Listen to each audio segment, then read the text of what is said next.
Test अच्छा रहा। अच्छा रहा। ओके, कोई क्वेश्चन बाहर से तो नहीं आया था? ये पढ़ाई का क्वेश्चन आया था बेटा? यस सर, बाहर से भी आया। Yes sir. ओके, ठीक है। तो जो डाउट, कोई डाउट बेटा क्वेश्चन में 22, 26 टू 50 कोई डाउट है तो पूछ सकते हो। सर क्वेश्चन नंबर 36 का आंसर मैच नहीं हुआ सर। 36 का बाकी सब सही है। Yes sir. देखते हैं क्वेश्चन नंबर 36। तो आंसर कितने लोग मिल गया होगा ना बेटा? ऐसा तो नहीं है कि आंसर कितने लोगों को नहीं मिला। क्वेश्चन नंबर 33, 34, ये रहा 36। ठीक है। तो total number of proton in 10 gram of calcium carbonate, total number of proton पूछ रहा है ना? ये तुम्हें निकालना है। अवोगाद्रोज नंबर दिया गया है। ठीक है, तो इसका आंसर नहीं आ रहा बेटा ये पार्ट। तो कैल्शियम कार्बोनेट फॉर्मूला तो मालूम होना चाहिए बेटा, CaCO3 होता है ना? ये तो क्लियर है, CaCO3। ठीक है। तो अब यहाँ पर कैल्शियम बोल रहा है, यहाँ पर टोटल नंबर ऑफ प्रोटॉन। ठीक है, तो 10 ग्राम ऑफ कैल्शियम, पहले यहाँ नंबर ऑफ मोल्स निकाल लो। Number of moles of calcium carbonate, तो कैल्शियम कार्बोनेट का जो मास होता है 100 ग्राम पर मोल होता है। ठीक है, मोलर मास हो गया। और 10 ग्राम दिया गया, 10 डिवाइड बाई 100 इट मींस 0.1 मोल। ठीक है, तो 0.1 मोल दिया गया है कैल्शियम कार्बोनेट, तो नंबर ऑफ मोल्स आ गया। ठीक है, तो नंबर ऑफ मोल्स से हम लोग निकालेंगे यहाँ पर कि कितने मोल्स प्रोटॉन यहाँ पर है। ठीक है, तो अब यहाँ देखो कि जो कैल्शियम कार्बोनेट है, कैल्शियम में कितने प्रोटॉन होंगे बेटा? कैल्शियम का तुम प्रोटॉन निकालोगे, कैल्शियम का जो एटॉमिक, तो कैल्शियम का एटॉमिक नंबर 20 होता है, तो जितना एटॉमिक नंबर है वही उसका नंबर ऑफ प्रोटॉन होगा बेटा। तो 20 हो गया कैल्शियम में। अगर तुम कार्बन की बात करोगे तो कार्बन कितना होगा बेटा? कार्बन में 6 होगा। 6 और ऑक्सीजन में कितना होगा? 3। एक ऑक्सीजन में 8 होगा, है ना? तो 3 ऑक्सीजन है, तो 3 में कितना होगा बेटा?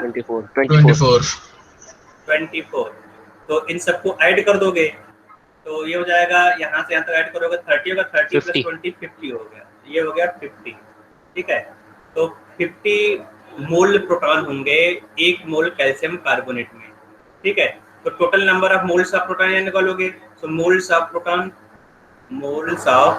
Proton is equal to 50 multiplied by 0.1 that is equal to, है ना, कितना हो जाएगा बेटा? 5 मोल।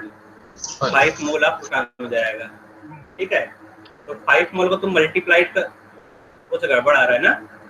यस तो 5 मोल को, हाँ, तो 5 मोल को मल्टीप्लाई कर दोगे तो नंबर ऑफ प्रोटॉन 3.01 समथिंग आ रहा था sir. Number of proton is equal to number of moles multiplied by Avogadro's number, ये होना चाहिए है ना? ये शायद नहीं आएगा तुम लोगों को ना। 6.022 into 5 है ना, मल्टीप्लाइड बाय 10 पावर 23। तो ये 3 पॉइंट समथिंग है, 3.0 समथिंग आ रहा था। 3.0 डी आ रहा था, 3.01 आ रहा था। तो तो इसका आंसर तो डी पार्ट होना चाहिए ना? Yes sir. यस, तो ये तो मिस्टेक हो गया यहाँ पर। ठीक है, मैं बोल दूंगा, है ना? ये बात तुम लोग इन्फॉर्म कर देना।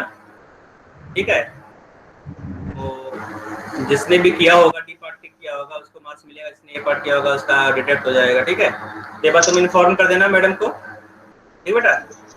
कि क्वेश्चन नंबर 36 इसका जो ऑप्शन डी है वो करेक्ट है, न कि ऑप्शन ए। ओके बेटा, clear? Yes sir. 46 question number 45 sir. 46 question number 46।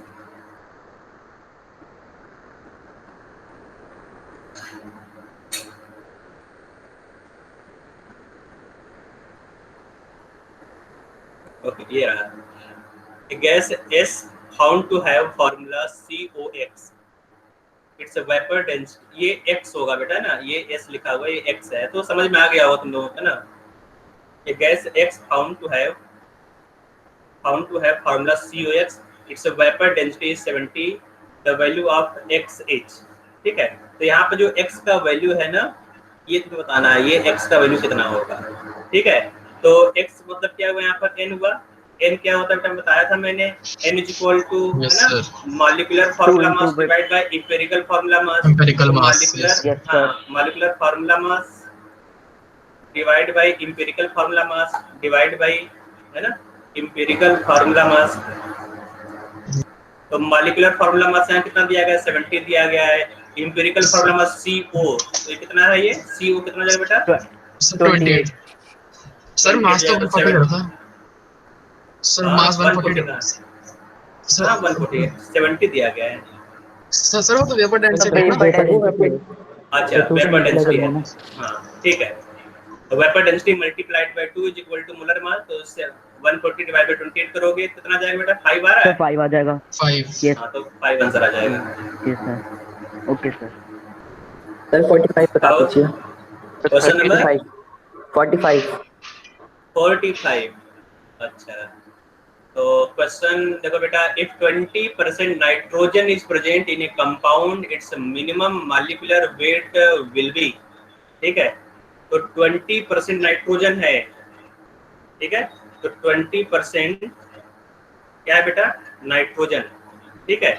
तो नाइट्रोजन का जो मोलर मास होता है कितना होता है 14 होता है ना। अगर नाइट्रोजन की बात करा जाए तो नाइट्रोजन Yes, sir. 14 होगा। तो 20% क्या है नाइट्रोजन, तो 20% मतलब इसका मास कितना हो जाएगा बेटा, है ना। तो अगर मास निकाला जाए 20% का तो 20% इज इक्वल टू 14, तो 80% कितना हो जाएगा 20% इज इक्वल टू 14 हो गया, ठीक है। तो इट मीन्स जो 100% कितना हो जाएगा 100 अगर निकालना हो तो 14 डिवाइड बाय 20 मल्टीप्लाइड बाय 100 कर दो क्या आ जाएगा 70। Yes, sir. और Yes, sir. यूनिटरी मेथड बेटा है ना। Okay sir. और कोई क्वेश्चन 33 और 34 बता दीजिए। 33 और 34। 33 34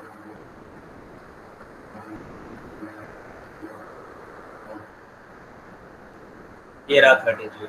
how many moles of magnesium phosphate will contain 0.25 mole of oxygen atom, ठीक है।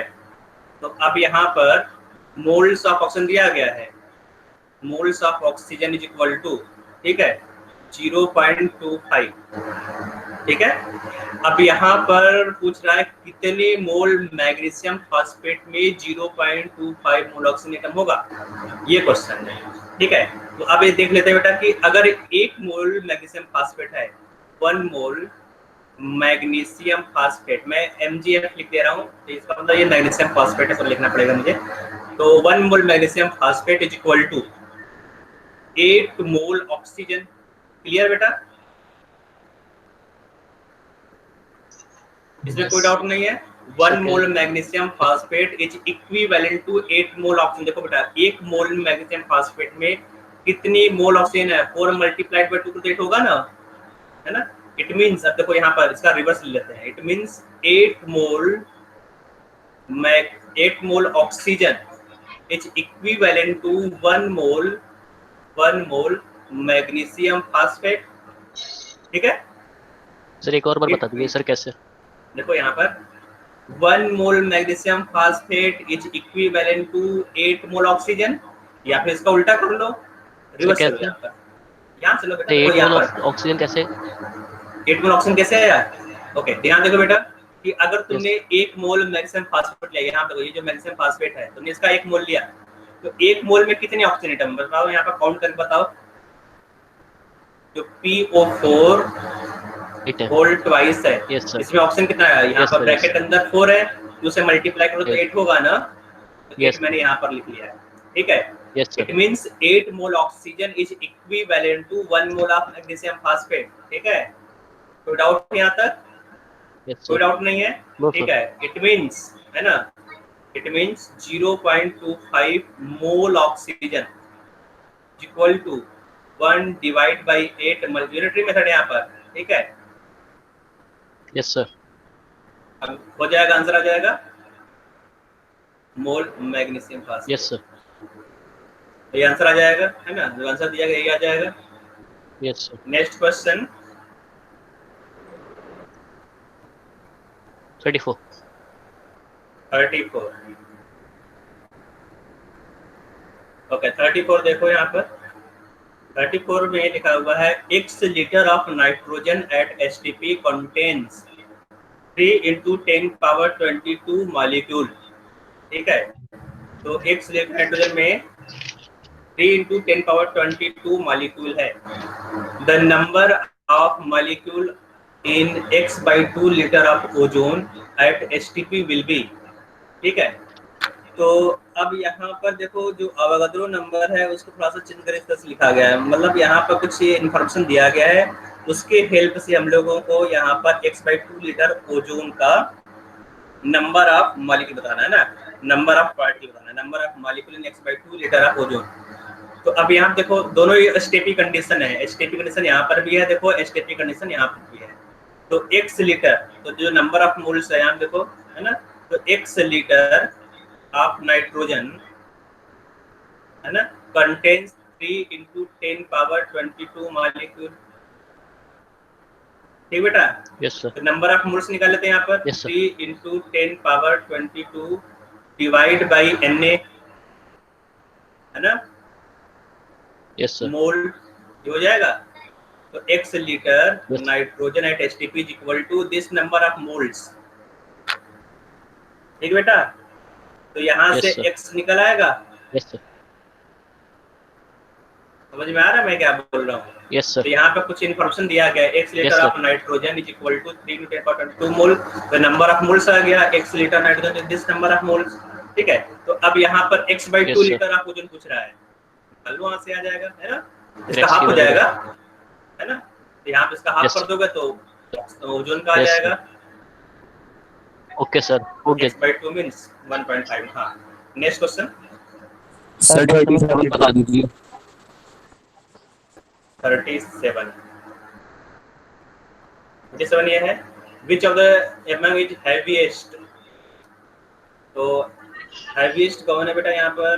तो देखो यहाँ पर 1 mole of oxygen, 1 molecule of sulphur है ना, 100 यू ऑफ यूरेनियम, 44 ग्राम, सबको ग्राम में कन्वर्ट कर लो, 1 मोल ऑफ ऑक्सीजन को ग्राम में कन्वर्ट कर लो। हैवीएस्ट पूछ रहा है, सबका मास निकाल लो यहाँ पर। ठीक है, सबका मास निकालोगे, 1 मोल ऑफ ऑक्सीजन का मास कितना बेटा? ऑक्सीजन का मोलर मास 16 होता है ना, तो 16 ग्राम हो जाएगा। Okay, 1 mole of sulphur trioxide, sulphur trioxide मतलब SO3 है। ठीक है, इसमें सल्फर का मोलर मास 32 होता है। ऑक्सीजन, ऑक्सीजन का 16 मल्टीप्लाइड बाय 3, तो 16 मल्टीप्लाइड बाय 3 कितना हो जाएगा बेटा? है ना, ऐड कर दोगे तो कितना आ जाएगा यहाँ पर? 80 80 है। ठीक है, तो ये हो जाएगा 80 ग्राम। 1 मॉलिक्यूल, मैंने गड़बड़ कर दिया है यहाँ पर। 1 मॉलिक्यूल ग्राम में नहीं आना। ये Yes, sir. इसको ग्राम में करोगे तो यहाँ पर आ जाएगा, अवोगाद्रो नंबर से डिवाइड कर दोगे तो 1 मॉलिक्यूल का मास हो जाएगा। ठीक है, molar mass divide bye Avogadro number, तो 1 मॉलिक्यूल का मास हो जाएगा, ये ग्राम में जाएगा। तो ये बहुत ही स्मॉल नंबर होगा ना बेटा यहाँ पर। ठीक है, Yes. और Yes, यहाँ sir. पे देखो 10 you of uranium, 100 you of uranium, 100 you को तुमने ग्राम में कन्वर्ट कर दिया, Na हो जाएगा है ना, 100 डिवाइड बाय Na ग्राम, और ये 44 ग्राम डायरेक्ट दिया गया 44। ठीक है, तो अभी सब में काउंट करो, सबसे मैक्सिमम यहाँ पर हैवीएस्ट कौन होगा? क्लियर दिख रहा है यहाँ पर, देखो ये 16 ग्राम दिया गया है ना, और ये 44 ग्राम दिया, तो आंसर हो जाएगा यहाँ पर डी पार्ट। ठीक है, ये दोनों तो बहुत ही स्मॉल क्वांटिटी है, 80 divide by Avogadro number, 100 divide by Avogadro number. ठीक है, तो क्लियर आंसर समझ में आ गया होगा। नेक्स्ट क्वेश्चन 42 42 सर 41 पहले बताओ।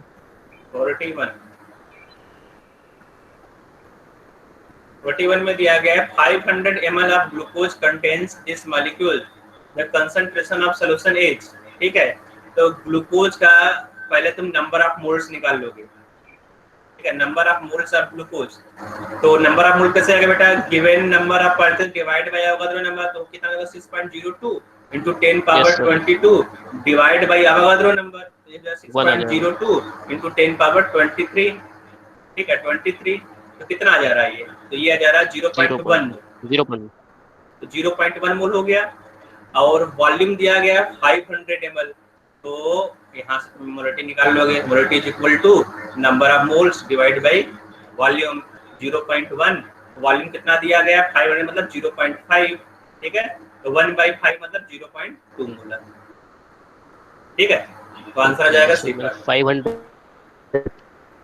Okay sir. हाँ, नेक्स्ट क्वेश्चन 42। Yes sir. ये नोट कर लिया होगा ना, समझ में आ गया होगा, क्लियर।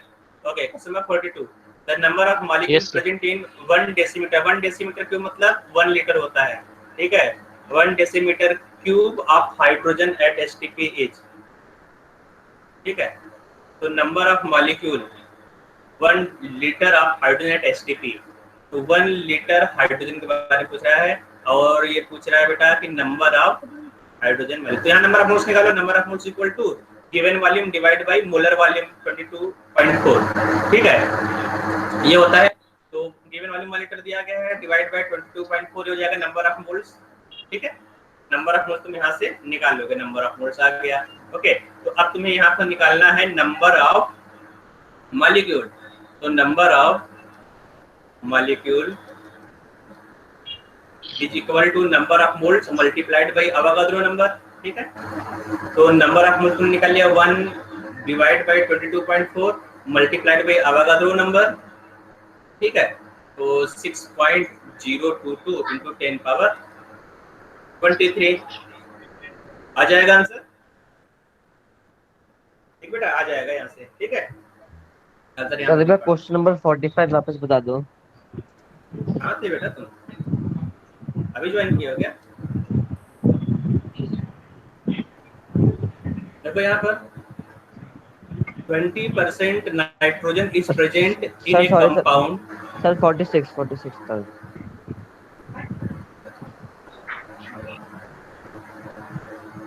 46 यहाँ पर दिया गया है a gas found to have formula COF, its vapour density 70।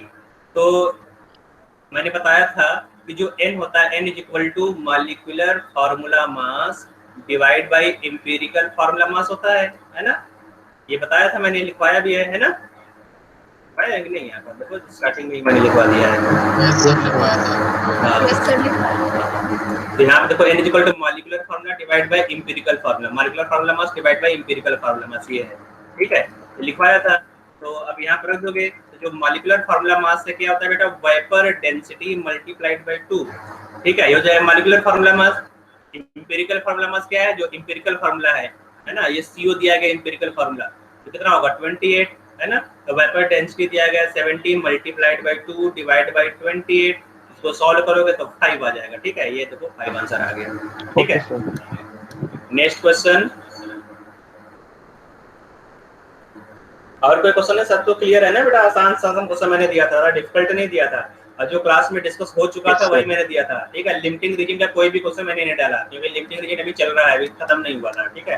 और कुछ लोग उसमें डाउट भी था लिमिटिंग रीजन, इसलिए मैंने इसका कोई भी क्वेश्चन नहीं डाला है। ओके सर, किसका क्वेश्चन था? लिमिटिंग रीजन है ना, ग्रामेट्रिक एनालिसिस। Yes sir. ओके, तो यस तुम लोगों का जो रिजल्ट है, रिजल्ट देखा तुम लोगों ने बेटा? Yes sir.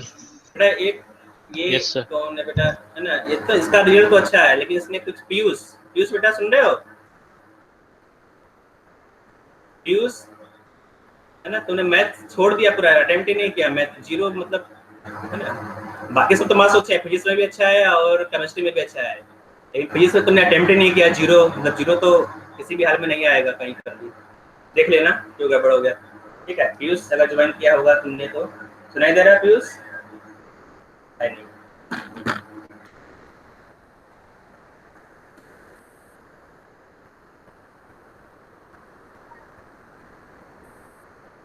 ओके,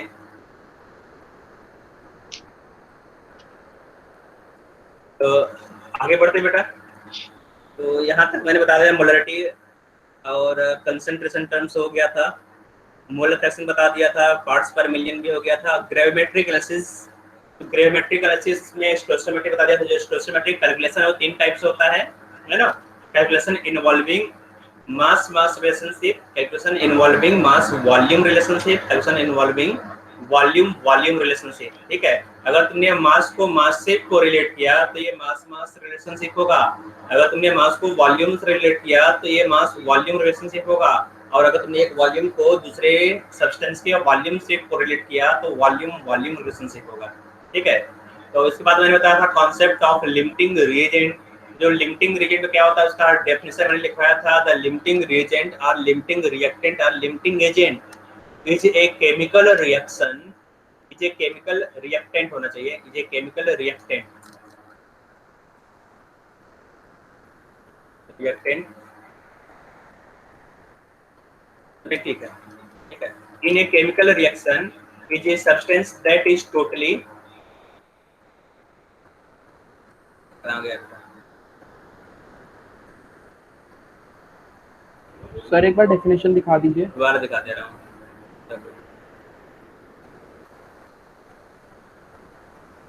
ये देख लो बेटा, है ना।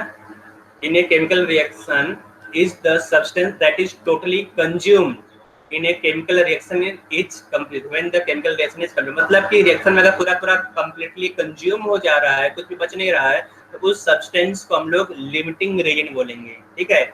जो कंप्लीटली कंज्यूम हो जाएगा वो लिमिटिंग रिएजेंट, बस इतना ध्यान में रखो, ठीक है। जो बच गया वो लिमिटिंग रिएजेंट नहीं है, जो कंज्यूम हो गया वो लिमिटिंग रिएजेंट। जैसे यहाँ देखो जो हाइड्रोजन है, तुमने 5 मोल हाइड्रोजन लिया, चलो यहाँ पर 4 मोल हाइड्रोजन ले रहा हूँ मैं यहाँ पर, है ना, 4 मोल हाइड्रोजन ले लिया यहाँ पर, और तुमने यहाँ पर ले लिया 3 मोल ऑफ ऑक्सीजन, ठीक है। तो अगर तुमने यहाँ पर नंबर ऑफ मोल्स लिया है, मोल, है ना, तो 4 मोल हाइड्रोजन हो गया, 3 मोल ऑक्सीजन हो गया, तो कितना मोल हाइड्रोजन कंज्यूम होगा, कितना मोल ऑक्सीजन कंज्यूम होगा, यहाँ तुम लगाओगे फॉर्मूला, है ना, तो देखोगे कौन लिमिटिंग रिएजेंट है। जो पूरा पूरा कंज्यूम हो जाएगा वो लिमिटिंग रिएजेंट है, जो बच जाएगा वो एक्सेस रिएजेंट है। फिर मैंने इसको सॉल्व करके बताया था लास्ट क्लास में, ठीक है बेटा, ये समझ में आ गया होगा। Yes sir. आगे नेक्स्ट एग्जांपल मैंने दिया था करने के लिए तुम लोगों को, ये एग्जांपल है, इसको तुम लोग आज करोगे, ठीक है। तो यहाँ पर जो एग्जांपल दिया गया है इसमें लिखा बेटा, how much magnesium sulphide can be obtained, तब ये भी हो गया था ना, हो गया था बेटा ये? Yes sir. हाँ, ये भी हो गया था। How much magnesium sulfide can be obtained from 2 gram of magnesium and 2 gram of sulfur by the reaction, ठीक है। तो ये क्वेश्चन भी हो गया था, ओके। तो ये क्वेश्चन भी हो गया था, हम लोग चलते हैं आगे नेक्स्ट क्वेश्चन की तरफ, ठीक है। तो हम लोग नेक्स्ट क्वेश्चन यहाँ पर देखेंगे कि इसको कैसे सॉल्व करना है, और जो कॉन्सेप्ट है पूरा क्लियर समझ में आ जाएगा, जिसको समझ में नहीं है। तो 4, 5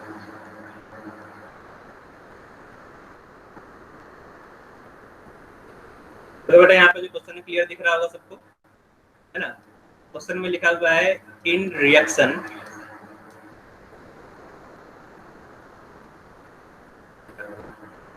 in the reaction 4NH3 plus 5O2 gives 4NO plus 6H2O when 1 mole of ammonia and 1 mole of O2 are made to react completion, है ना। तो 4 ऑप्शन दिया गया है, 0.1 मोल of H2O is produced, 1 mole of NO will produce, all oxygen will be consumed, all the ammonia will be consumed।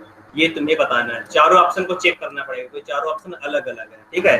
तो अब यहाँ पर 1 बाय 1 चलोगे, तो सबसे पहले तुम्हें क्या करना होगा, मैंने बताया था यहाँ पर कि रूल्स क्या है, जो मेथड है ना, कैसे इसको सॉल्व करते हैं। इसमें मैंने बताया था in general the following steps are adopted in making necessary calculation, write down the balanced molecular equation in chemical change, write down the number of moles below the formula of each reactant and product, write down the relative masses, है ना। ये मैंने last class में बताया था और उसको बोला था इसको लिख लो, ठीक है।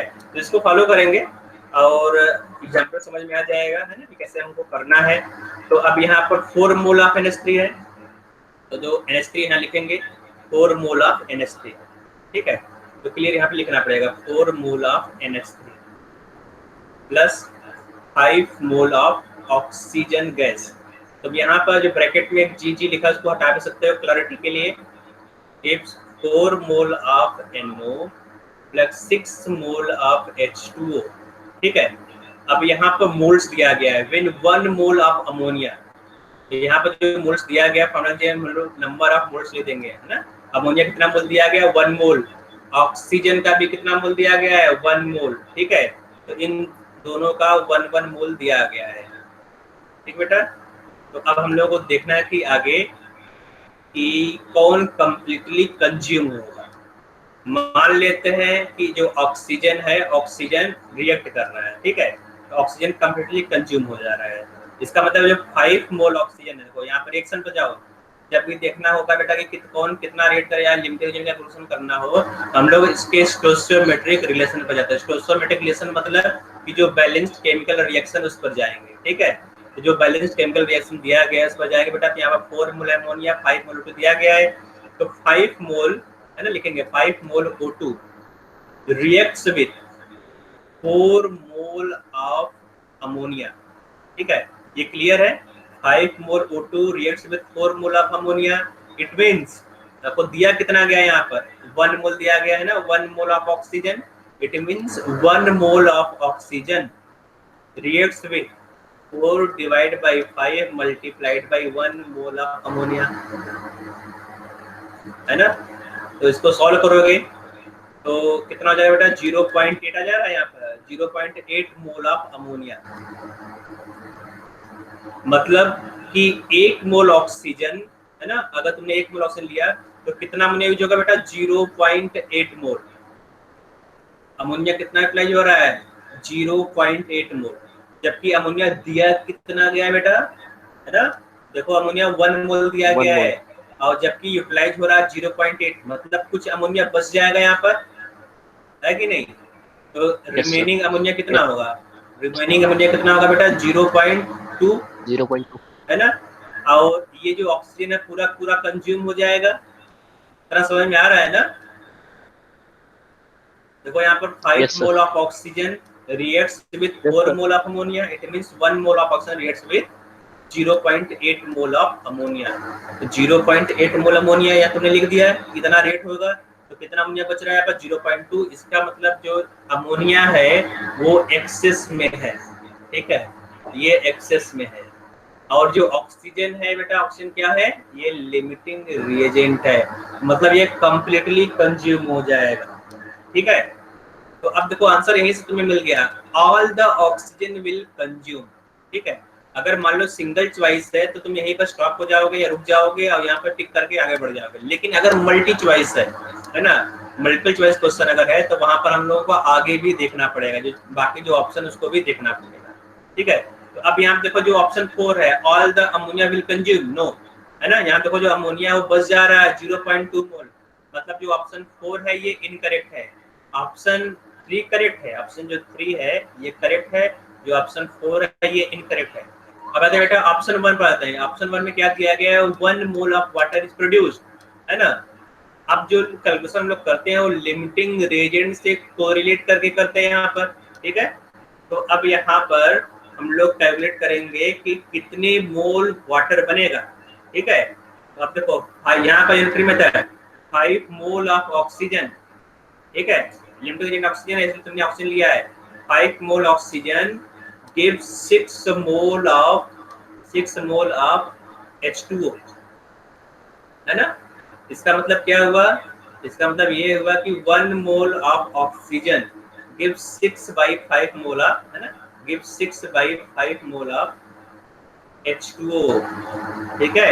इसका मतलब ये 1 से कम है, ठीक है। तो आंसर आ जाएगा यहाँ पर, तो सॉल्व करोगे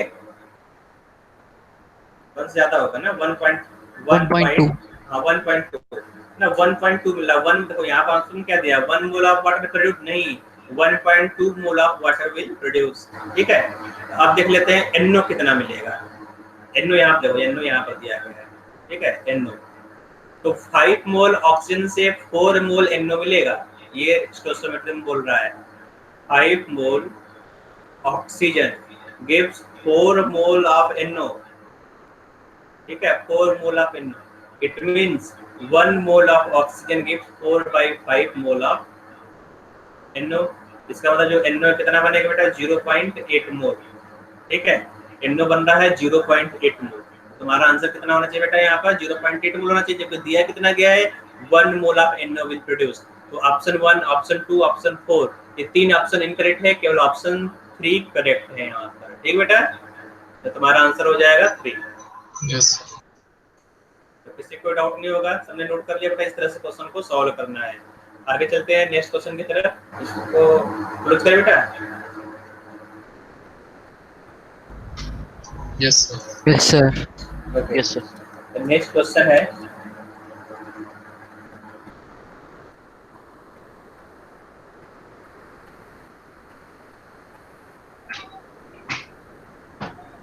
ओके, ये देखो क्वेश्चन लिखा गया यहाँ पर, maximum number of moles of barium phosphate formed when 0.9 mole of barium chloride is mixed with 0.4 mole of sodium phosphate। ठीक है, इसको करना है। तो सबसे पहले तुम्हें करना क्या होगा, यहाँ पर जो केमिकल रिएक्शन उसको तुम्हें लिखना पड़ेगा। जो केमिकल रिएक्शन कभी कभी दिया रहेगा, कभी कभी नहीं दिया रहता है। ठीक है, तो केमिकल रिएक्शन लिखेंगे। तो यहाँ पर जो केमिकल रिएक्शन है ये बेरियम फास्फेट और बेरियम क्लोराइड के बीच में। तो बेरियम फास्फेट का फार्मूला कौन बताएगा बेटा, क्या होगा बेरियम फास्फेट का फार्मूला? बेरियम का वैलेंसी कितना होता है बेरियम का? 2 होता है, और जो फास्फेट है PO4 इसका वैलेंसी 3 होता है ना। तो वैलेंसी को इंटरचेंज कर दोगे तो बेरियम फास्फेट हो जाएगा यहाँ पर Ba3PO4 होल ट्वाइस, ये हो जाएगा बेरियम फास्फेट, है ना। और नेक्स्ट दिया गया barium chloride, maximum number of moles of barium phosphate formed when 0.9 mole of barium chloride. तो बेरियम क्लोराइड का फॉर्मूला क्या होगा? BaCl2, बेरियम क्लोराइड है ना, मिक्स्ड विद सोडियम फास्फेट। जो सोडियम फास्फेट है उसका फॉर्मूला क्या होगा? Na3PO4। ठीक है, आई थिंक तुम लोगों ने पढ़ा होगा कि कैसे मॉलिक्यूलर फॉर्मूला क्रिएट करते हैं। ठीक है, तो आप इन दोनों को रिएक्ट कराओगे क्या बनेगा? बेरियम फास्फेट, ये है। तो पहले केमिकल रिएक्शन तुम्हें बनाना पड़ेगा, उसको बैलेंस करना पड़ेगा। तो लिखते हैं यहाँ पर barium chloride BaCl2 reacts with Na3PO4 gives Ba3PO4 whole twice. ठीक है, अब इसको बैलेंस करोगे बेटा, और यहाँ पर NaCl भी बनेगा, NaCl को भी तो यहाँ पर NaCl। ठीक है, तो अब यहाँ पे देखो 3 बेरियम है, यहाँ पर 1 बेरियम है, तो 3 से मल्टीप्लाई करना पड़ेगा बेरियम को बैलेंस करने के लिए।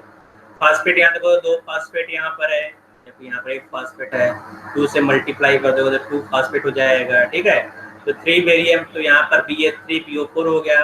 जो NaCl उसको बैलेंस कर दोगे, यहाँ पर सोडियम कितना है? 3 मल्टीप्लाइड बाई 2, 6 सोडियम है, तो 6 सोडियम कर दिया, यहाँ पर 6 से मल्टीप्लाई कर दिया।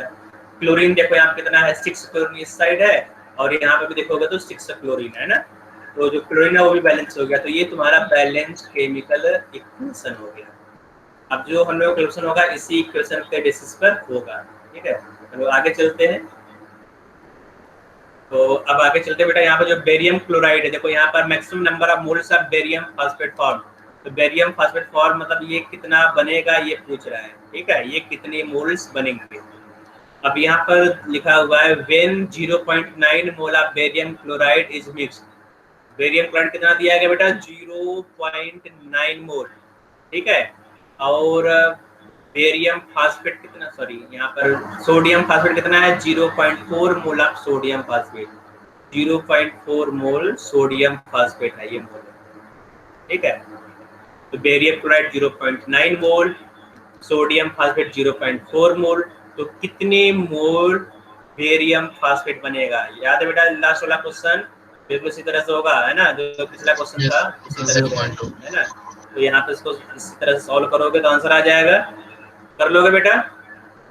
Yes, try sir. करके देखो, ट्राई करो, थोड़ा सा टाइम लो, ट्राई करो। आंसर तो वैसे सबको क्लियर दिख रहा होगा यहाँ पर, लेकिन एक बार ट्राई कर लो तुम लोग। सर एक बार फिर से बता दीजिए। देखो बेटा यहाँ पर जो बेरियम क्लोराइड 0.9 वाले तुमने लिख लिया होगा, इसमें कोई डाउट नहीं है। No sir. ओके, तो विक्रम अभी क्या बेटा? अभिकम, सर अभी अभिकम बेटा।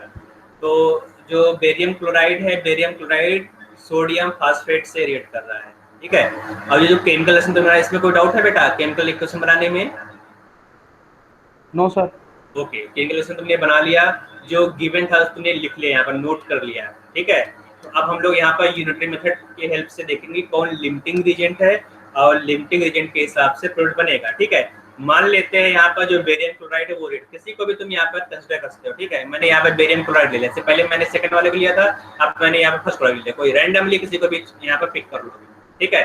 तो मैंने बेरियम क्लोराइड ले लिया, तो 3 मोल बेरियम क्लोराइड, ठीक है, 3 mole of barium chloride is equivalent to 2 mole of, है ना, Na3PO4 सोडियम फास्फेट, ठीक बेटा।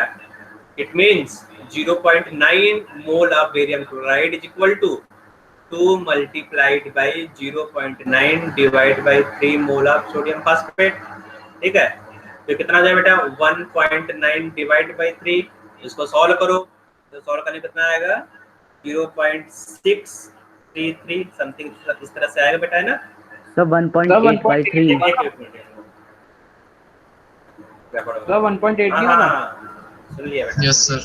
तो कितना आएगा बेटा यहाँ पर, तो सॉल्व करेगा 1.8 डिवाइड बाय 3, तो कितना आ रहा है बेटा यहाँ पर answer 0.6 mole of barium phosphate. तो अगर 0.9 मोल बेरियम क्लोराइड है तो 0.9 मोल बेरियम क्लोराइड के लिए कितना सोडियम फास्फेट चाहिए बेटा 0.6, ठीक है। 0.9 मोल बेरियम क्लोराइड के लिए 0.6 मोल सोडियम फास्फेट चाहिए, क्लियर बेटा। जबकि गिवन अमाउंट कितना है, गिवन अमाउंट दिया गया है 0.4, प्रोवाइडेड अमाउंट 0.4 है और रिक्वायर्ड अमाउंट ज्यादा है, प्रोवाइडेड अमाउंट कम है। इसका मतलब जो सेकंड टर्म है ये क्या होगा बेटा, लिमिटिंग रिएजेंट। रिक्वायर्ड अमाउंट से कम दिया गया तो लिमिटिंग रिएजेंट होगा, लिमिटिंग रिएजेंट, हाँ ये लिमिटिंग रिएजेंट होगा, ठीक है। ये तुम्हारा हो जाएगा लिमिटिंग रिएजेंट। और देखो ये जो दिया गया है ना, अगर ये रिक्वायर्ड अमाउंट से कम लिमिटिंग रिएजेंट होगा तो ये मतलब क्या हुआ, ये एक्सेस हो गया ना, ये एक्सेस में है। जो कैलकुलेशन है हम लोगों का वो लिमिटिंग रिएजेंट के हिसाब से चलेगा। इसका मतलब लिमिटिंग रिएजेंट तुम्हारा हो गया सोडियम फास्फेट और इसी के हिसाब से क्वेश्चन करेंगे, है ना। तो हम लोग देखेंगे स्टोइचियोमेट्री 2 मोल, है ना, 2 mole Na3PO4 is equivalent to 1 mole of Ba3PO4 whole twice, okay. इतना तो क्लियर है, यस है ना बेटा।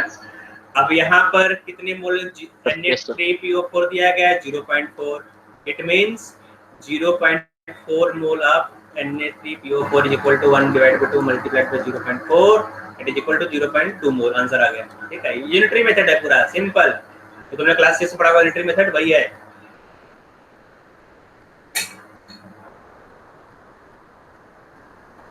कोई डाउट है बेटा किसी को, क्लियर हो गया?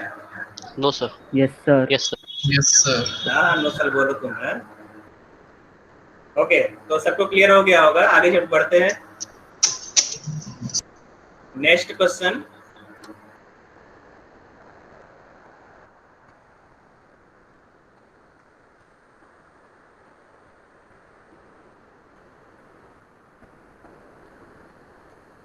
नेक्स्ट क्वेश्चन है what volume of hydrogen at NTP will be liberated when 3.25 gram of zinc completely dissolved in dilute HCl.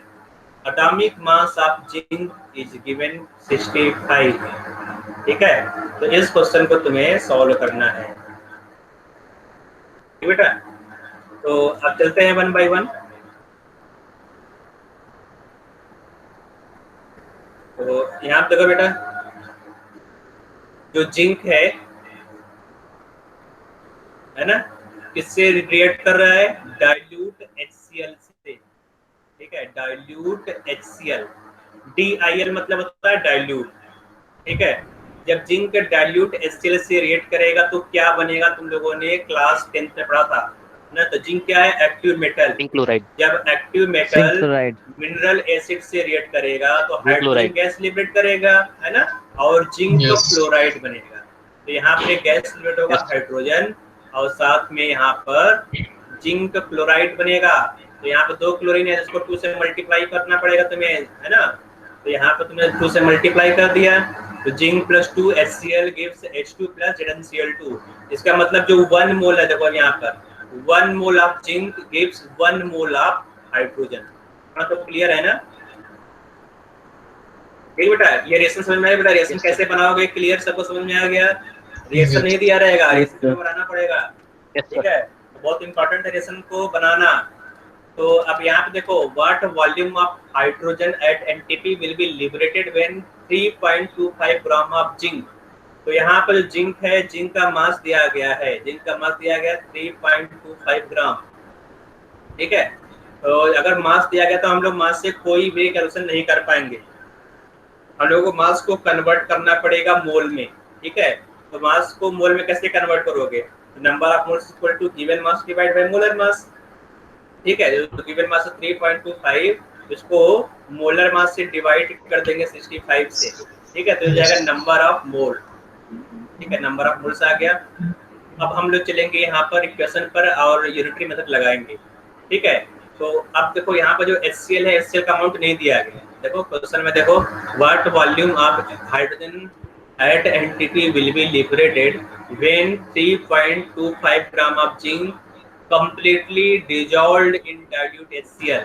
इसका मतलब जो डाइल्यूट HCl है वो एक्सिस में होगा। अब वो समझ में आ रहा है तुम्हें? ये डाइल्यूट HCl एक्सिस में कैसे हो गया? क्योंकि इसका अमाउंट नहीं दिया गया है। जिसका अमाउंट नहीं दिया गया हो या फिर जो एक्सेस में हो, मतलब जिसमें डिसॉल्व कर रहे हो, डिसॉल्व कब होगा बेटा? जब सॉल्वेंट ज्यादा हो तभी डिसॉल्व हो पाएगा। इसका मतलब जो HCl है वो एक्सेस में है, सॉल्वेंट ज्यादा ही होता तो है, ये एक्सेस में है। और जो जिंक है वो लिमिटिंग रिएजेंट है, जिंक हो गया लिमिटिंग रिएजेंट। तो कैलकुलेशन जिंक के हिसाब से रहेगा 1 moles of zinc, 1 mole zinc is equivalent to 1 mole of hydrogen. ठीक है, 1 मोल जिंक से 1 मोल हाइड्रोजन। क्लियर? ठीक है, तो अब यहाँ पे नंबर ऑफ मोल्स तुमने निकाल लिया, it means 3.25 divide by 65 mole of zinc is equal to 3.25 divide by 65 mole of hydrogen. ठीक है, जितना मोल जिंक होगा उतना ही मोल हाइड्रोजन होगा। क्लियर बेटा? Moles of zinc is equivalent to moles of hydrogen. Hydrogen का मोल तुमने निकाल लिया। अब देखो हाइड्रोजन का मोल नहीं पूछ रहा है, volume of hydrogen at NTP. याद रखो क्वेश्चन में एनटीपी अगर कहीं दिया गया हो या फिर एसटीपी दिया गया हो, ठीक है, दोनों को हम लोग इक्वल मानेंगे, दैट इज 22.4। थोड़ा सा डिफरेंस होता है यहाँ पे एनटीपी एसटीपी में, मैंने बताया था डिफरेंस है ना, लेकिन हम लोग एनटीपी और एसटीपी को इक्वल मान लेंगे, है ना, और जो हमारा आंसर आएगा अप्रोक्सीमेटली सेम आएगा। ठीक बेटा? तो जब भी एनटीपी दिया गया चाहे एसटीपी दिया गया, इक्वल मान के हम लोग सॉल्व करेंगे। ठीक सर? हाँ बेटा बोलो। तो सर 22.7 भी तो ले सकते हैं। बिल्कुल 22.7 लोगे तो भी जो आंसर है अप्रोक्सीमेटली इसी के आसपास आएगा। ठीक है बेटा? तो जो कैलकुलेशन हम लोग करना है, हम लोग एसटीपी के हिसाब से चलेंगे, क्योंकि जो ओल्ड बुक है, ओल्ड में बेटा यहाँ पर क्या है कि जो एनटीपी और एसटीपी था वो सेम था। तो जो क्वेश्चन को अपडेट नहीं किया गया, तो वहाँ पर जो एनटीपी इक्वल टू एसटीपी दे दी। ठीक है, तो हम लोग इसी तरह चलेंगे, कोई दिक्कत नहीं है। NTP equal to STP.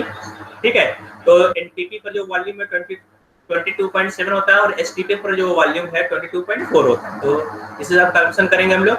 तो अब यहाँ पर नंबर ऑफ मोल्स में वॉल्यूम चल गया। ठीक है, वॉल्यूम निकालना है, तो number of moles equal to given volume divide by molar volume, that is 22.4 litre. ठीक है, तो अब तुम्हें वॉल्यूम निकालना है, तो volume is equal to number of moles multiplied by 22.4 litre. ठीक है, इसको सॉल्व कर लेंगे हम लोग। तो volume is equal to number of moles 3.25 divide by 65 multiplied by 22.4। Answer आ रहा है बेटा? Yes sir. तो सॉल्व करोगे 3.5 multiplied by 22.4 divide by 65। So what? 3.25 3.25 3.25 है सर वहाँ पे 3.5। ओके 3.25, तो इसके आंसर गलत आ गया है। ठीक है, तो 1.12 लीटर आ जाएगा। ठीक बेटा, इसको नोट कर लो जिसका नहीं हुआ है। ये तुम्हारा आंसर आ जाएगा 1.12 लीटर। तो क्लियर कर लें बेटा, यहाँ पे मैंने गलत लिखा है 3.25।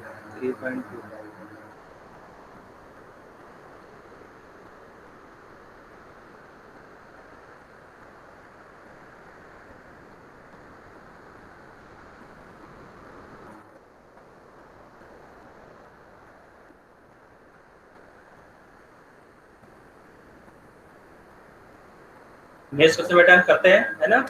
हो गया होगा ये? Yes sir. ओके सर, चलते हैं next question.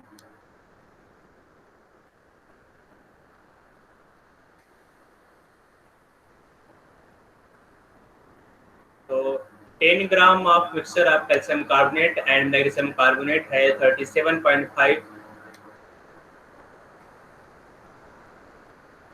37.5% magnesium carbonate. What amount of carbon dioxide is produced at STP when the mixture is strongly heated? है ना? तो यहाँ पे देखो बेटा, कार्बन डाइऑक्साइड का वॉल्यूम पूछ रहा है, ठीक है? मतलब इसको मास से तुमने वॉल्यूम को कोरिलेट किया, मतलब ये मास वॉल्यूम रिलेशनशिप। इससे पहले जो क्वेश्चन था बेटा, यहाँ पर भी तुमने जिंक के मास को वॉल्यूम से कोरिलेट किया था, ये भी मास वॉल्यूम रिलेशनशिप था। यहाँ पर भी ये भी मास वॉल्यूम रिलेशनशिप है, ठीक है? इसको सॉल्व करना है बेटा, है ना? तो ट्राई करेंगे हम लोग। 10 gram mixture of calcium carbonate and magnesium carbonate है 37.5% ऑफ मैग्नीशियम कार्बोनेट। तो जो कैल्शियम कार्बोनेट है उसका भी परसेंटेज आ जाएगा और दोनों का मोल्स निकाल लेंगे, ठीक है? तो अब यहाँ पर जो क्वेश्चन है, क्वेश्चन में दिया गया है कैल्शियम कार्बोनेट और मैग्नीशियम कार्बोनेट, इन दोनों का मिक्सचर दिया गया है 10 ग्राम, ठीक है? और इन दोनों मिक्सचर में जो मैग्नीशियम कार्बोनेट है इसका परसेंटेज है 37.5, ठीक है? तो इसका परसेंटेज कितना हो जाएगा बेटा? ये हो जाएगा 62.5 माइनस 37.5, तो कितना जा रहा है बेटा? 62.5%। तो 62.5% कैल्शियम कार्बोनेट है, 37.5% मैग्नीशियम कार्बोनेट है, और टोटल मास दिया गया है 10 ग्राम। तो दोनों का अलग अलग मास आ जाएगा, हम लोगों को यहाँ निकालना है दोनों का अलग अलग मास, ठीक है? चलो निकाल लेंगे।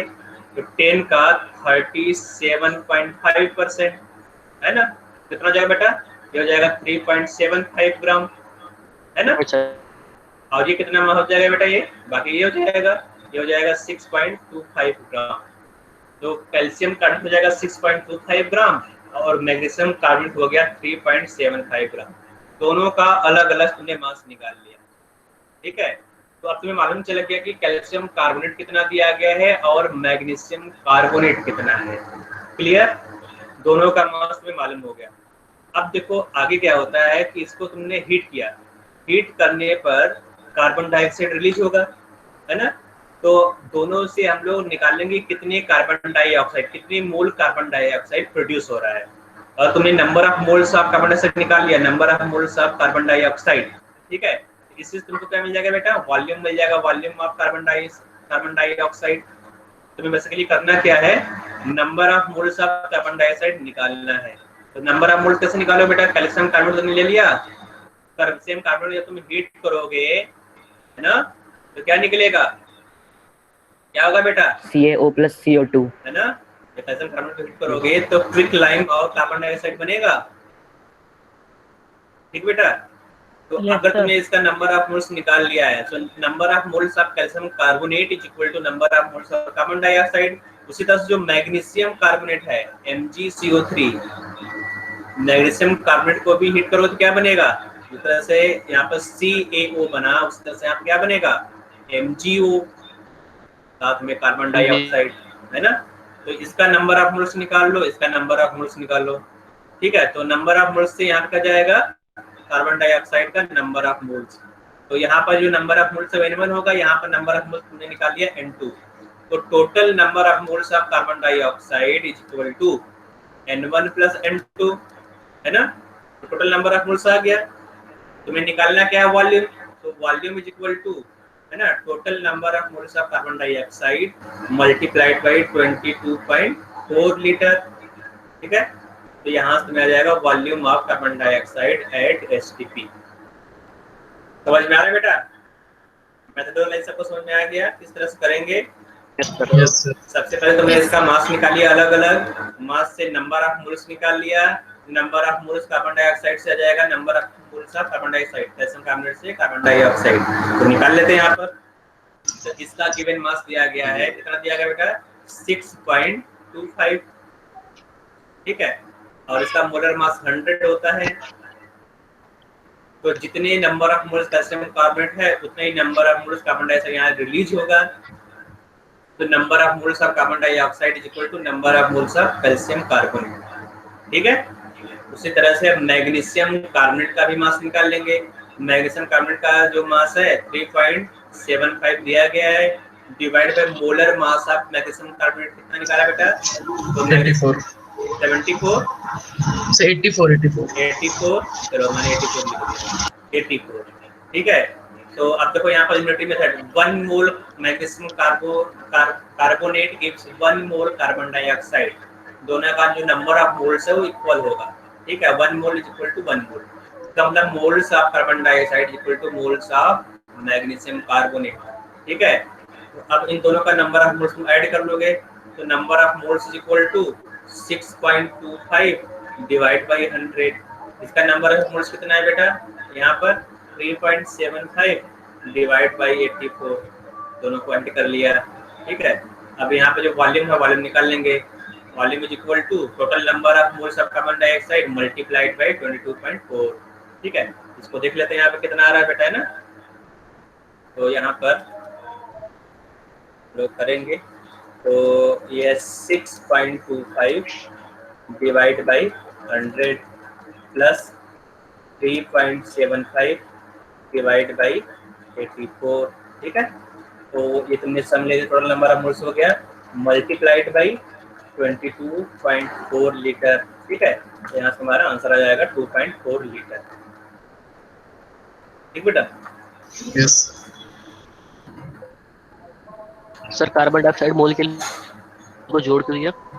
हाँ, तो टोटल नंबर देखो यहाँ पर ऊपर वाले रिएक्शन से भी कार्बन डाइऑक्साइड मिलेगा, यहाँ से भी कार्बन डाइऑक्साइड मिलेगा, तो जो total number of moles of carbon dioxide है दोनों का सम होगा ना, उससे दोनों को ऐड कर दे यहाँ पर। ठीक है, ओके सर।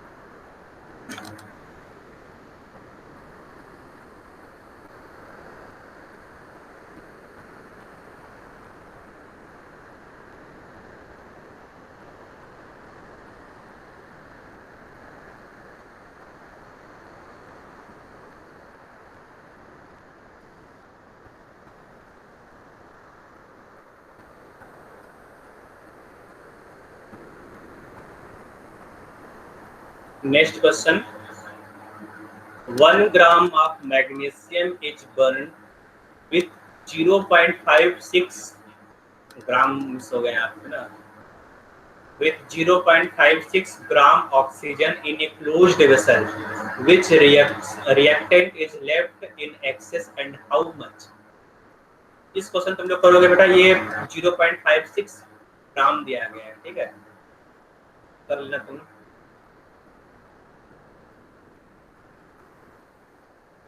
तो ग्राम कर लेना, सॉल्व करो उसको, ट्राई करो बेटा।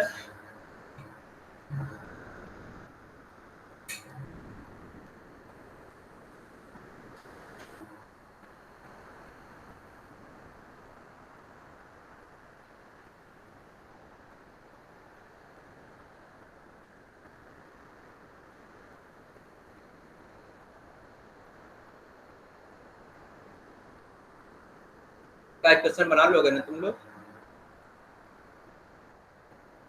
यहाँ पर दिया गया मैग्नीशियम रिएक्ट्स विद ऑक्सीजन, है ना, बेसिक सा क्वेश्चन है, एमजीओ बनेगा यहाँ पर।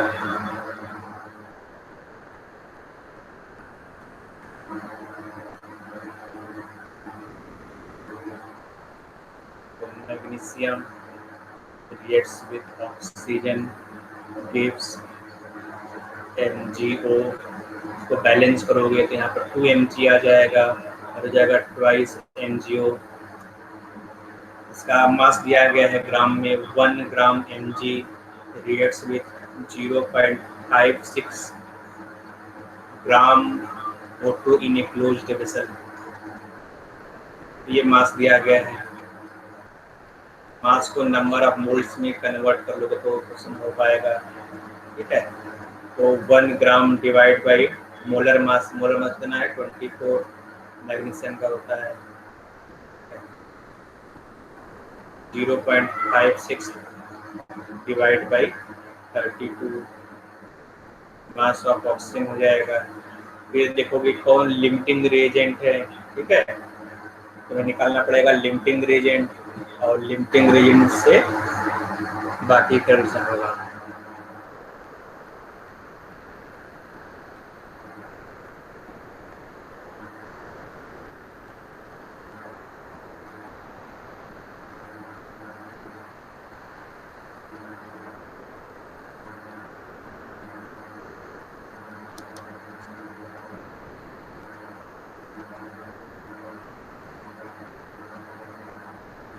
दिनेश समझ में आया? मैग्नीशियम मैग्नीशियम दिया गया बेटा, यहाँ पे देखो मैग्नीशियम मोलर मास दिया गया 24 और ऑक्सीजन का मोलर मास दिया गया 60। मैग्नीशियम मैग्नीशियम हाँ लिमिटिंग रिएजेंट मैग्नीशियम बच गया है ना, यहाँ देखो लिखा है आंसर ये है ये part. Sir magnesium excess agent है। हाँ एक्सेस हो जाएगा। अब कितना बचेगा ये कितने निकालना हो, कितने ग्राम बचेगा,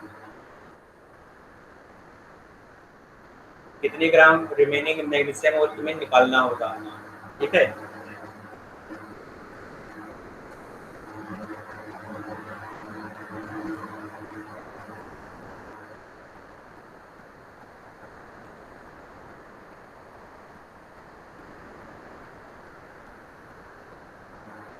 हो पा रहा है बेटा? Yes sir.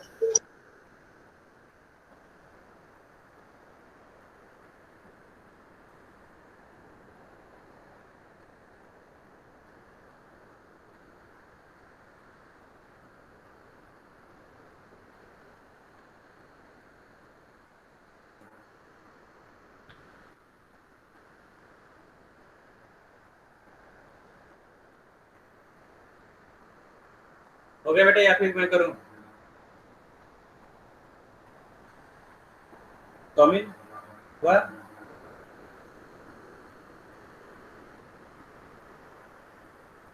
Yes sir.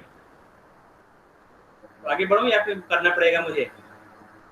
तुम लोग सर, ट्राई आगे करना, जिसका नहीं हुआ ट्राई करना, अगर नहीं होगा तो फिर मैं नेक्स्ट क्लास में बता दूंगा। ठीक है, ट्राई करना। नेक्स्ट क्लास अगर नहीं होगा तो नेक्स्ट क्लास में बेटा एक क्वेश्चन आईडी नोट कर लेना, क्वेश्चन आईडी ये है। ठीक है, तो क्वेश्चन आईडी बोलोगे तो मैं बता दूंगा। ठीक है बेटा, तो नोट कर लो। तो next question,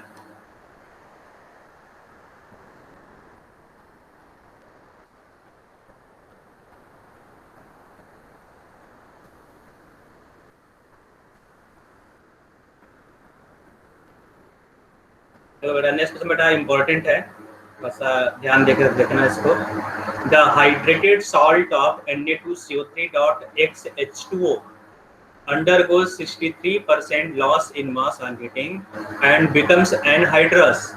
The value of X is, तो यहाँ पर जो X का वैल्यू तुम्हें निकालना है। ठीक है, तो एनहाइड्रस सॉल्ट का मतलब क्या होता है, कोई बताएगा? एनहाइड्रस का मीनिंग क्या होता है? जिसमें विदाउट वाटर। ठीक है, तो अगर वाटर मॉलिक्यूल नहीं है तो उसको एनहाइड्रस सॉल्ट या एनहाइड्रेटेड मॉलिक्यूल बोलोगे।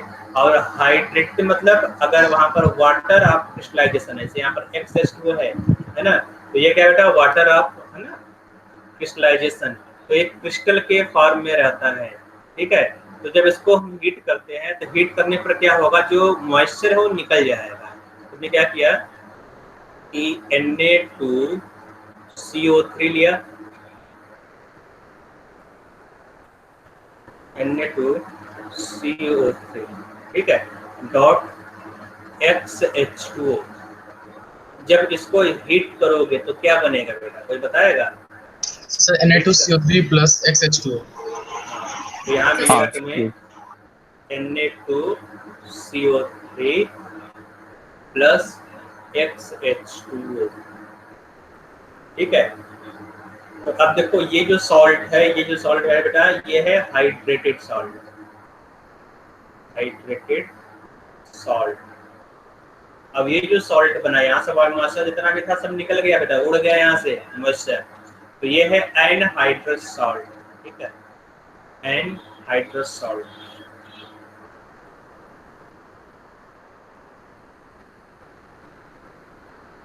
ठीक है, तो अब यहाँ पूछ रहा है कि x का वैल्यू कितना होगा। हीट करने पर 63% जो मास है वाटर के फॉर्म में निकल गया। ठीक है, तो x का वैल्यू क्या है तुम्हें बताना है। तो काफी क्लियर है, तुम यहाँ पर अज्यूम करोगे कि तुमने 100 ग्राम सॉल्ट लिया। ठीक है, कंसिडर 100 ग्राम ऑफ सॉल्ट। हमने 100 ग्राम सॉल्ट लिया। ठीक है, तो 100 ग्राम सॉल्ट में से कितना मॉइस्चर निकल गया बेटा? 63%। ठीक है, तो मॉइस्चर कितना होगा बेटा? 63% ऑफ 100 ग्राम, है ना।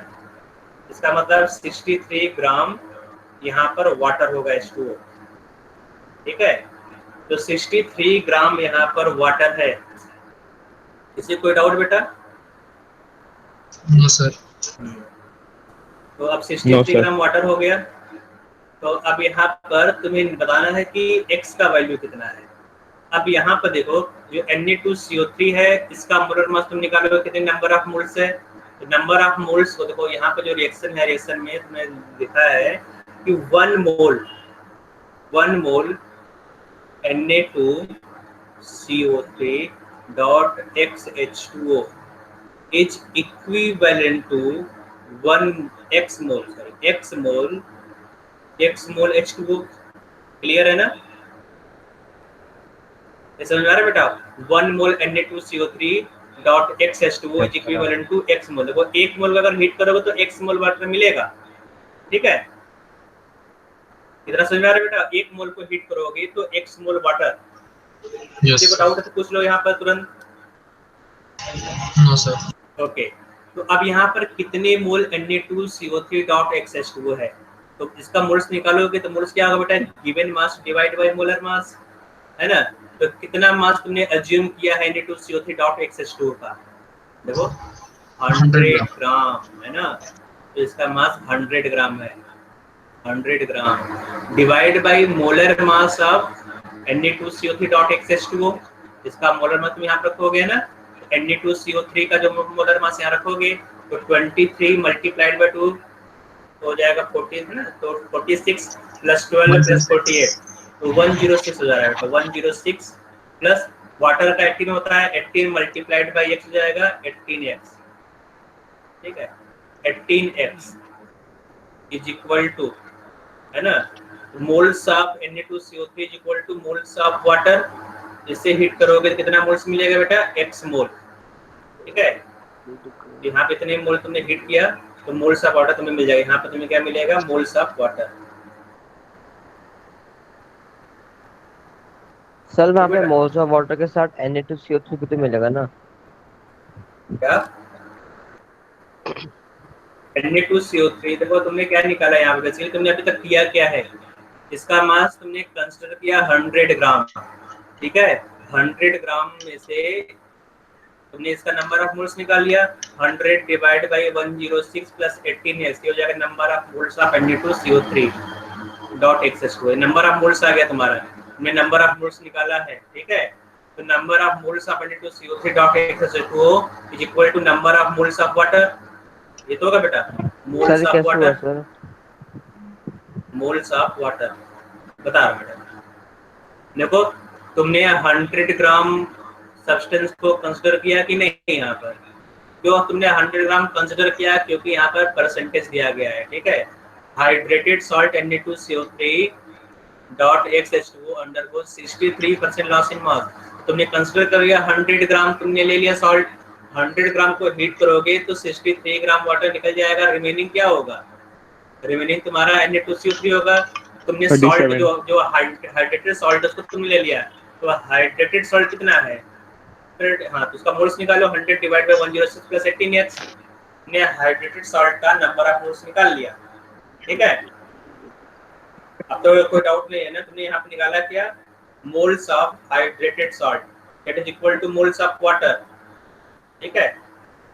तो 100 डिवाइड बाई 106 प्लस 18x, ये तुम्हारा क्या है बेटा, moles of hydrated salt that is moles of water. Moles of water तुम कैसे निकालोगे, मास of water, mass of water कितना निकला बेटा 63 divide by molar mass of water कितना होता है 18।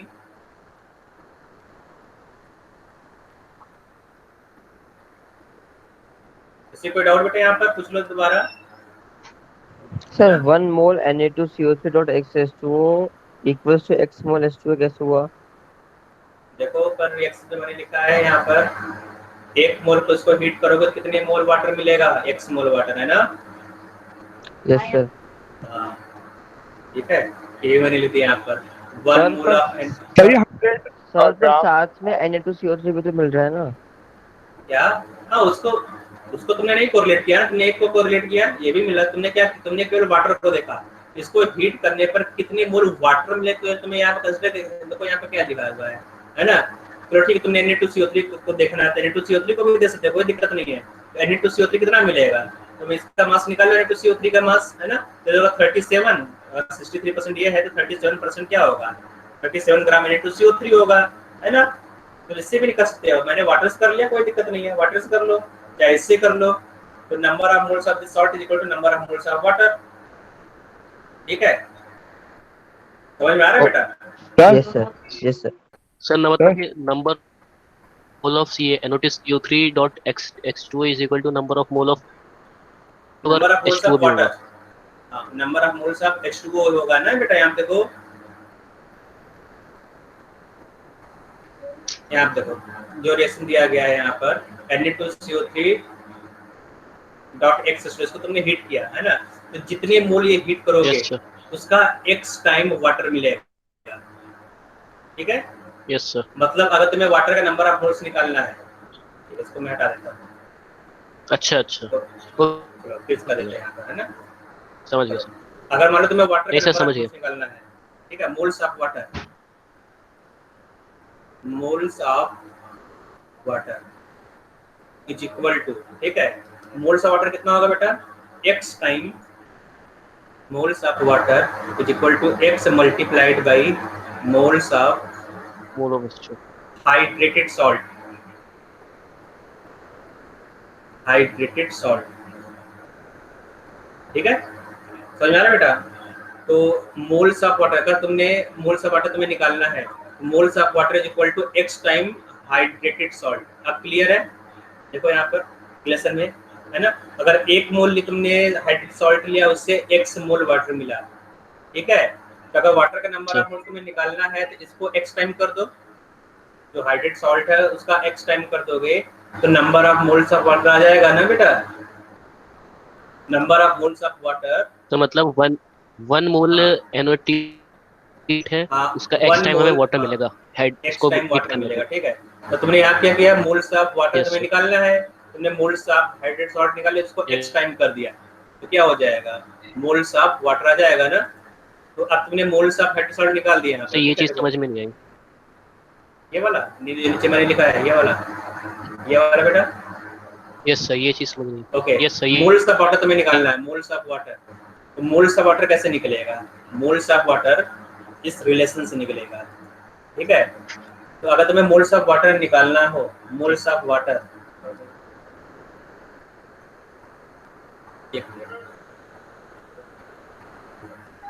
ओके, अगर तुम्हें मोल्स ऑफ वाटर निकालना है तो मोल्स ऑफ वाटर कैसे मिलेगा, अगर तुमने 1 मोल सॉल्ट को हीट किया तो x मोल वाटर, ठीक है। मतलब 1 मोल सॉल्ट से x मोल वाटर मिलेगा। तो वाटर तुम्हें निकालना तो क्या होगा, जितना सॉल्ट का मोल होगा उसको x टाइम कर दो, 1 मोल, है ना। समझ आ रहा है बेटा? Moles of water is equal to, है ना, मोल्स ऑफ सॉल्ट मल्टी, देखो इस फॉर्मूले पे चले जाओ, यहाँ देखो इस फॉर्मूले पे चलो, केवल इस फॉर्मूले को ही देखो। और तुम्हें वाटर का मोल्स निकालना है, जितना सॉल्ट का मोल होगा उसका x टाइम तो होगा, 1 मोल सॉल्ट से x मोल वाटर मिलेगा, मतलब मोल्स ऑफ सॉल्ट को अगर तुमने n मोल Yes, लिया है, sir. n मोल को तुमने x से मल्टीप्लाई कर दिया तो मोल्स ऑफ वाटर आ जाएगा ना, समझ में आ रहा है बेटा? Yes, sir. तो moles of water is equal to x multiplied by moles of hydrated salt, ठीक है, ये x होगा मोल्स ऑफ हाइड्रेटेड सॉल्ट। तो अब यहाँ पर तुम्हें मोल्स ऑफ हाइड्रेटेड सॉल्ट निकालना है, तो तुमने निकाल लिया मोल्स ऑफ हाइड्रेटेड सॉल्ट यहाँ से, है ना, इसको यहाँ रख दोगे तो x multiplied by moles of hydrated salt that is 100 divide by 106 plus 18x। ये क्या है, moles of hydrated salt multiplied by x, ठीक है, तो क्या हो जाएगा ये moles of water.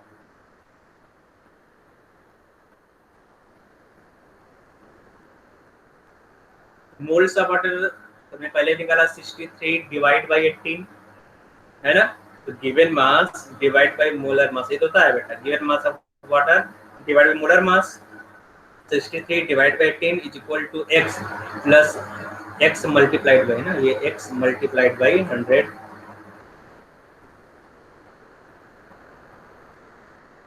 x multiplied by 100 divide by 106 plus 18x, ठीक है। अब ये लीनियर इक्वेशन बन जाएगा x में, इसको क्रॉस मल्टीप्लाई करके सॉल्व करोगे तो जाएगा 63 106 plus 18x is equal to 1800x, ठीक है, जो क्रॉस मल्टीप्लाई कर दिया बेटा। तो अब तुम्हें यहाँ से x निकालना है, तो x कैसे निकलेगा, इसको है ना साइड चेंज कर दो, 1800 minus 63 multiplied by 18x is equal to 63 multiplied by 106, ठीक है। अब यहाँ से x निकालना, x निकाल लोगे, 63 multiplied by 106 divide by 1800, sir ऊपर 1800 x आएगा, कहाँ पर बेटा, 1800 x 1800x, ये सर इससे नीचे, इसके नीचे यहाँ पर, हाँ सर नहीं आना चाहिए, ये x मैंने कॉमन कर लिया बेटा यहाँ देखो ब्रैकेट से, अच्छा अच्छा ठीक, ठीक है। तो 63 मल्टीप्लाइड बाई 18, तो सॉल्व करो, वो आंसर आ रहा है बेटा, So yes sir, 10 आ रहा है, तो सॉल्व करो, 10 point कुछ, तो हो जाएगा 63 multiplied by 106 divide by 1800 minus 63 multiplied by 18,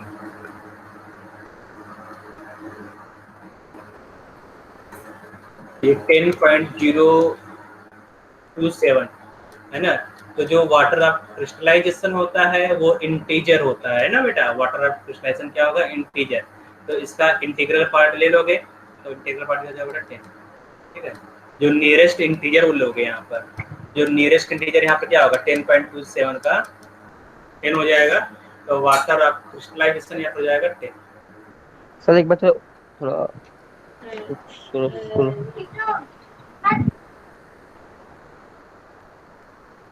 समझ में आ रहा है बेटा, किसी कोई डाउट है देवेश?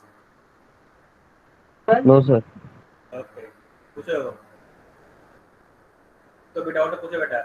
सर एक बार ऊपर से दिखा दिया सर, नोट कर रहा था।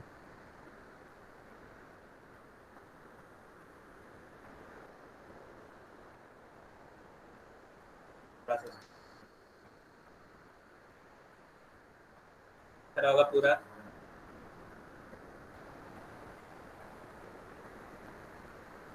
सर जो आपने यहाँ पे लिखा है 100 अपॉन, सर ऊपर ब्लैक कलर से लिखा था, ये हाँ सर यहाँ से सर डायरेक्ट x की वैल्यू आ जाएगी ना, तो यहाँ से x का वैल्यू तो निकाला है, वही तो मैंने सॉल्व किया बेटा, यहाँ नीचे आया है ना।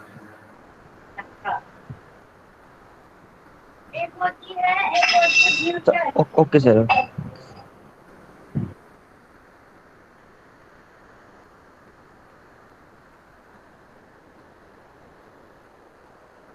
सर पहले 1 मोल ऑफ सॉल्ट से x मोल ऑफ H2O मिल रहा था, तो फिर उसके बाद मोल of H2O x time of से हो गया सर?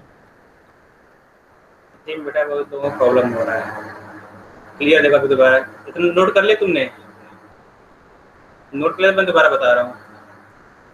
नोट कर लिया सर ने? सर एक minute sir. Yes yes sir. Sir.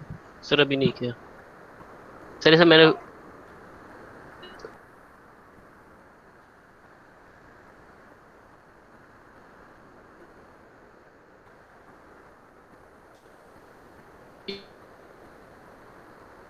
Sir. Note कर लिया सर ने बेटा? Yes sir.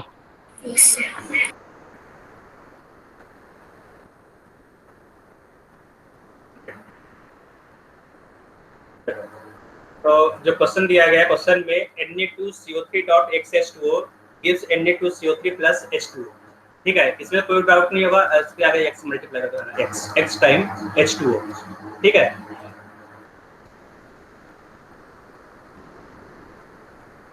तो इस तरह से कर लेते हैं। तो यहाँ देखो बेटा, यहाँ पर जो Na2CO3 है, Na2CO3 का तुमने मास ले लिया 100 ग्राम, ठीक है, ये 100 ग्राम हो गया। ओके, किसी को डाउट है 100 ग्राम में?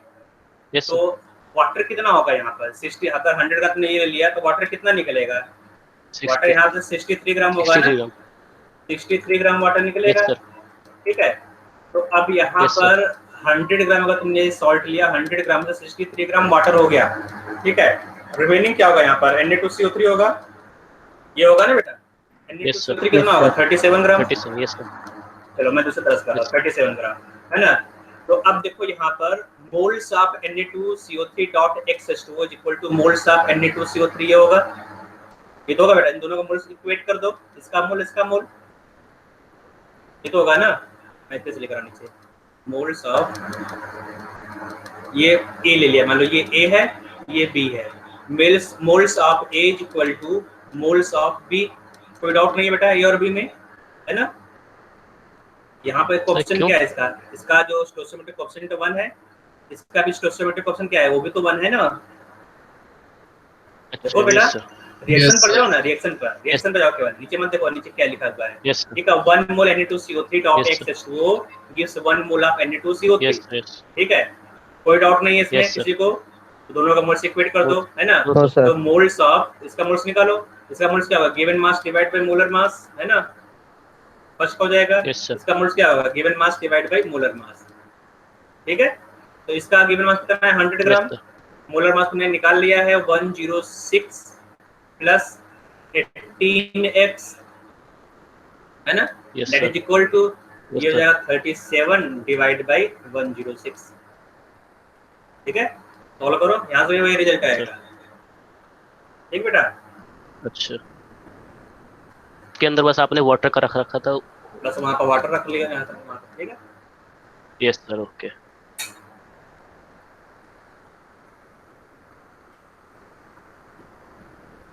और किसी को डाउट है बेटा?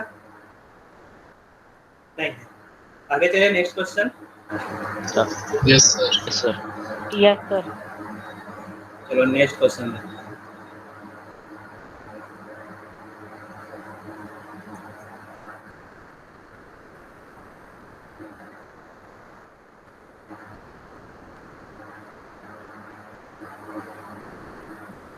तो नेक्स्ट क्वेश्चन देखो बेटा, यहाँ दिया गया है an impure sample of silver 1.5 gram with heated with sulphur to form 0.124 gram of silver sulphide. What is the percent yield of, percent, ये परसेंट को अलग कर दिया, परसेंट यील्ड ऑफ Ag2S। तो परसेंट यील्ड का जो फॉर्मूला है, last में बताया था परसेंट यील्ड क्या होता है। Percent yield is equal to actual yield, ठीक है, actual yield divide by theoretical yield multiplied by 100, ये होता है परसेंट यील्ड। जिसने नहीं लिखा उसको नोट कर लो बेटा, परसेंट यील्ड का फॉर्मूला, बस इसी का यूज करना है यहाँ पर।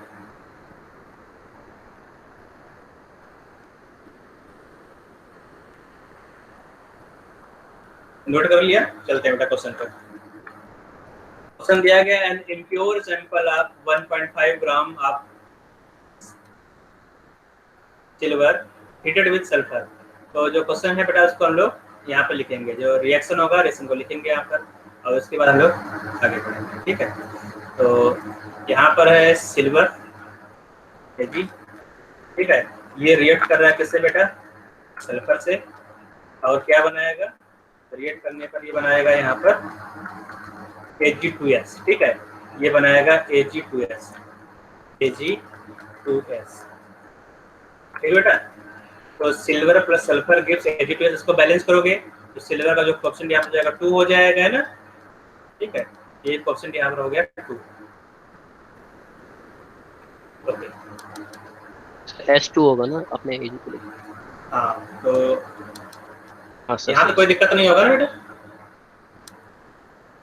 ओके, आगे चलते हैं, आगे देखते क्या होगा यहाँ पर। अब यहाँ पर दिया गया है इम्प्योर सैंपल ऑफ सिल्वर, है ना, तो इसका जो मास है वो दिया गया है, इसका मास कितना होगा ये दिया गया है यहाँ पर। ठीक बेटा, तो यहाँ पर दिया गया है 1.5 ग्राम ऑफ सिल्वर, तो सिल्वर का जो मास है ना, इसका मास कितना दिया गया 1.5 ग्राम। लेकिन क्या ये पूरा सिल्वर है जो 1.5 ग्राम दिया गया यहाँ पर, ये क्या पूरा सिल्वर है यहाँ पर बेटा? देखो यहाँ पर दिया गया है इम्प्योर सैंपल, मतलब सिल्वर भी होगा, यहाँ पे कोई इम्प्योर मेटल भी, मतलब यहाँ पर कॉपर भी हो सकता है, यहाँ पे कोई दूसरा जिंक, कोई इम्प्योरिटी यहाँ पर है। ठीक है, पूरा सिल्वर नहीं है, इसका मतलब कि 1.5 ग्राम तुम्हारा सिल्वर नहीं है। अगर 1.5 ग्राम सिल्वर नहीं है तो इसको हम लोग W जिम कलर, ठीक है, let W gram of silver. ठीक है, W gram of silver is heated with sulphur. ठीक है, इसको तुमने सल्फर से हीट किया एंड गिव्स कितना ग्राम दिया बेटा Ag2S? Ag2S दिया गया है 0.124 ग्राम।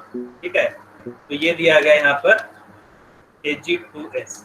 ठीक है, इसमें किसी कोई डाउट है बेटा यहाँ तक? तो Ag2S का मास कितना दिया गया है? 0.124 ग्राम। ठीक है, ये ग्राम में दिया गया है, तो ग्राम को तुमने मोल में कन्वर्ट करना होगा, है ना, तो इसको मोल्स में कन्वर्ट करोगे तो number of moles of silver तुम निकालोगे W divide by molar mass, W divide by molar mass of silver कितना होता है बेटा? 108 होता है ना। ठीक है, अब यहाँ पर तुम इसका नंबर ऑफ मोल्स निकालोगे तो number of moles of Ag2S कितना होगा बेटा? यहाँ पर Ag2S नंबर ऑफ मोल्स निकालो बेटा, सिल्वर का होगा 108 मल्टीप्लाइड बाय 2 प्लस 32, है ना, तो ऐड करोगे तो क्या आ जाएगा? मोलर मास ऑफ Ag2S कितना आ रहा है बेटा? 248। 248। चलो 248 मैंने लिख दिया। मोल्स ऑफ Ag2S कितना हो जाएगा बेटा? 0.124 divide by molar mass of Ag2S 248। ठीक है, तो ये हो जाएगा molar mass of number of moles of Ag2S, तो ये नंबर ऑफ मोल्स है। ठीक है, याद रखो ये मोल्स है, यहाँ पर मोल है, और यहाँ पर ये मास दिया गया। ठीक है, ये मास था, ये मोल्स है, तो मोल्स तुमने निकाले यहाँ पर। Moles of Ag2S is 0.0025। तो अब यहाँ देखो, अगर तुमने सिल्वर को रीड कराया सल्फर से तो ये कितने मोल्स Ag2S दे रहा है? 0.005 मोल्स। ठीक है, इसका मतलब क्या होगा कि 2 मोल, देखो यहाँ पर रिएक्शन देखो, 2 मोल silver gives how many moles of Ag2S? 1 मोल। इतना क्लियर बेटा? 2 mole of silver gives 1 mole of Ag2S। इससे कोई डाउट है? डाउट नहीं है ना? ओके, इसका मतलब क्या हुआ कि सिल्वर, जितना मोल तुम सिल्वर लोगे उसका हाफ मोल प्रोडक्ट बनेगा। ठीक है, moles of product equal to half to the moles of silver. ठीक है, समझ आ रहा है बेटा? इससे कोई डाउट नहीं है ना? Yes sir. No sir. Sir तो दोबारा रिपीट करना, मैं नेट वर्क नहीं हो रहा था। देखो यहाँ पर 2 मोल सिल्वर है, 2 मोल सिल्वर से 1 मोल Ag2S बन रहा है, मतलब जितना तुम सिल्वर लोगे उसका हाफ Ag2S बनना चाहिए। ठीक है, समझ रहा है बेटा? तो जितना तुम सिल्वर लोगे उसका हाफ Ag2S बनेगा। तो अब अगर number of moles of silver निकालना है, number of moles of silver is equal to 1/2 moles of Ag2S होगा। ये क्लियर है सबको, है ना? अगर number of moles of silver निकालना हो तो Ag2S के जो मोल्स उसका हाफ कर दो।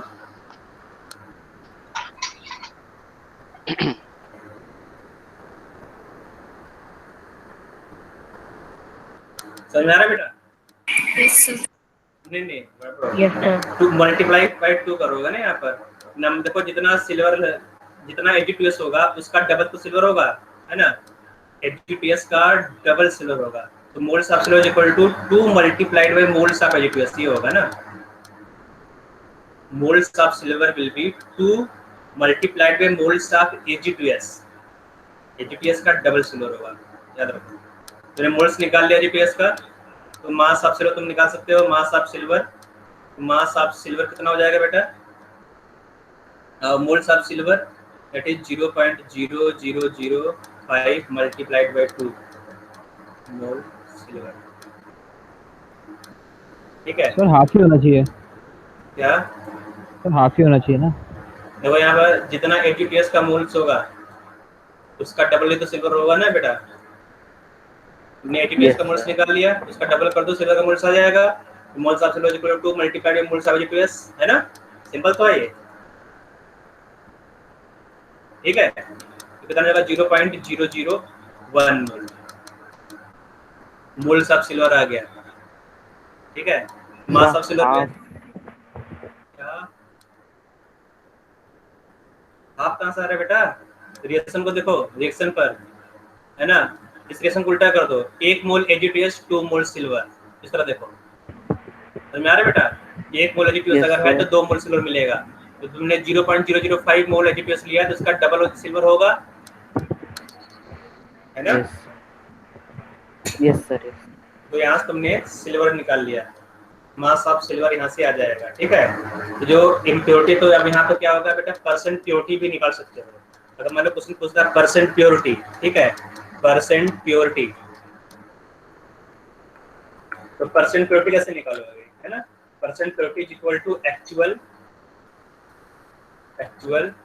मास of silver divide by theoretical mass, है ना? या फिर गिवन मास, इम्प्योर मास, है ना? मल्टीप्लाइड बाई 100 कर दोगे तो क्या हो जाएगा? Percent purity. अगर परसेंट प्योरिटी मल्टीप्लाइड बाई 100 करना है, multiplied by 100 equal two percent purity. तो अगर तुम्हें परसेंट प्योरिटी पूछ रहा है, ठीक है? अगर इस परसेंट प्योरिटी पूछ रहा है, percent purity is equal to actual mass. तो एक्चुअली कितना दिया गया था सिल्वर बेटा, है ना? तो एक्चुअल मास तुमने कैसे निकाला? यहाँ पर देखो, ये तुम्हारा एक्चुअल मास होगा और इम्प्योर मास यहाँ पे दिया गया 1.5 ग्राम, ठीक है? तो एक्चुअल मास कैसे निकालोगे? 0.01 multiplied by molar mass of silver 108 divide by impure mass में दिया गया 1.5 मल्टीप्लाइड बाई 100, ठीक है? तो ये कितना हो जाएगा परसेंट?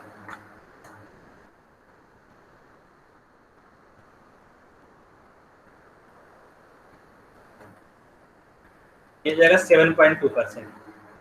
तो यार बेटा इस तरह से तुम्हारा आ जाएगा परसेंट प्योरिटी। तो परसेंट प्योरिटी समझ रहा है बेटा? कितना परसेंट यहाँ पर सिल्वर होगा, परसेंट प्योरिटी। तो एक्चुअल मास जो तुमने यहाँ पर निकाला रिएक्शन के बाद, ये इतने मास बेटा सिल्वर को होगा। गिवन मास दिया गया 1.5 मल्टीप्लाइड बाई 100 कर दिया तो हो जाएगा परसेंट प्योरिटी।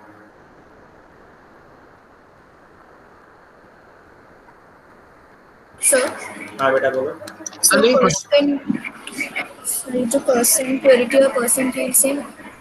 हाँ बेटा क्वेश्चन थोड़ा सा मैं इसको करेक्ट कर दे रहा हूँ। परसेंट यील्ड न देकर यहाँ पे परसेंट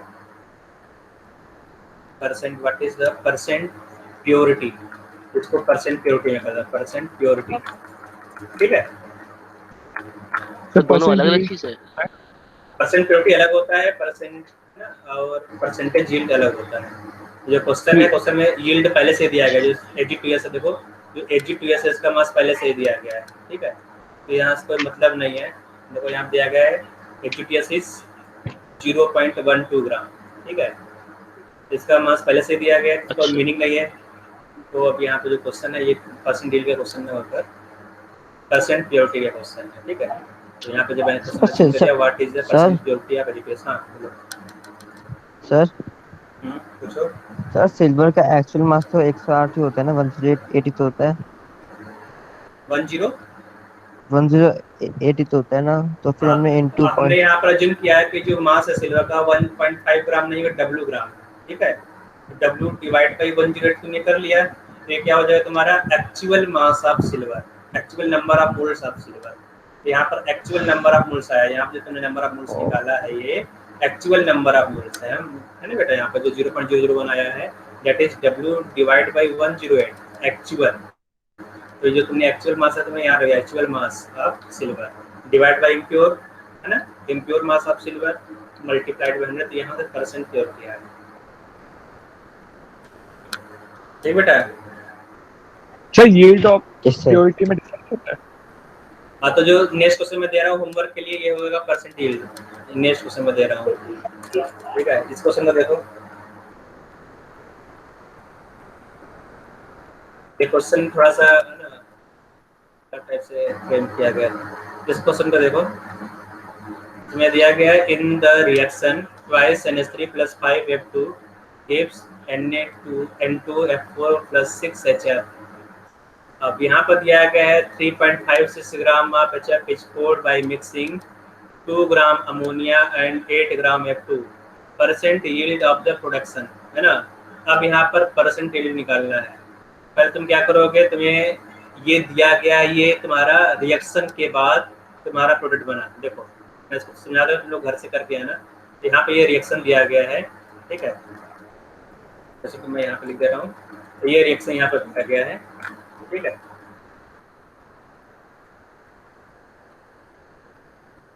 तो ये रिएक्शन है twice NH3 gas + 5F2 gives N2F4 + HF, ठीक है। तो अब यहाँ पर जो HF है, HF का एक्चुअल मास कितना बन रहा है, 3.56 ग्राम बन रहा है, ठीक है। ये रिएक्शन के बाद तुम्हें मालूम बेटा, जब हम लोग कोई भी एक्सपेरिमेंट परफॉर्म करते हैं, ठीक है, एक्सपेरिमेंट के लिए बेटा हम लोग एक राउंड बॉटम फ्लास्क चाहिए, है ना, और एक बीकर होता है, बीकर से हम लोग इसमें डालते हैं और इसको रिप्लेस करते हैं या फिर इसको हीट करते हैं।